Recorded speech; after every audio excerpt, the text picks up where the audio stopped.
Most people assume that to get a crisp, high-contrast image at 600 yards, you have to spend a small fortune on glass that weighs as much as a brick.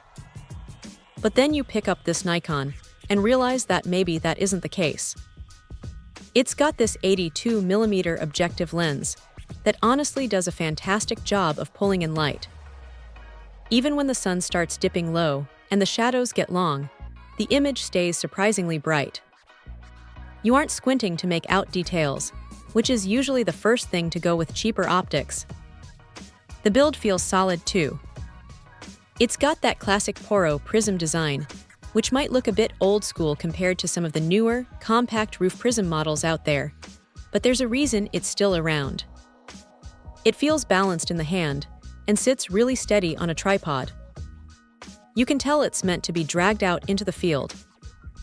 It's nitrogen purged and sealed up tight, so if you're out in the middle of a damp morning or caught in a sudden drizzle, you don't have to worry about the internal lenses fogging up on you. That's a huge relief when you're miles away from the truck. Now the zoom range is pretty standard, going from 20 to 60 power.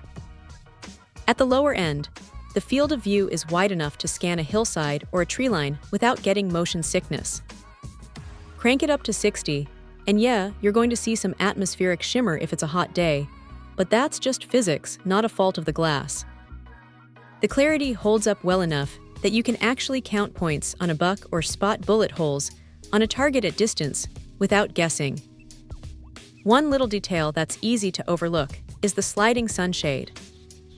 It's built right into the front, and it's actually useful. It cuts down on that annoying glare when you're looking toward the light, but it also acts like a little hood to keep dust and rain off the front element. It's a simple touch, but it shows someone actually thought about how this thing gets used in the real world. If there's a downside, it's that it's not exactly a featherweight.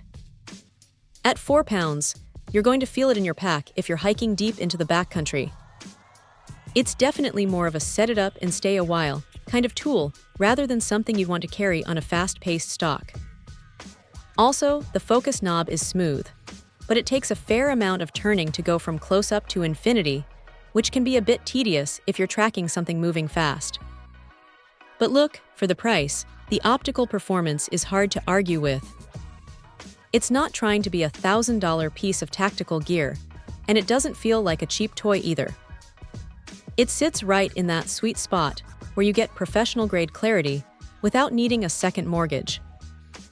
If you want something that's going to survive a few seasons of rough use and still give you a clear, sharp view of whatever you're tracking, this is a really solid bet. It's just a reliable, no-nonsense piece of kit that does exactly what it says on the box. Check out the video description for updated price. And thank you for watching this video.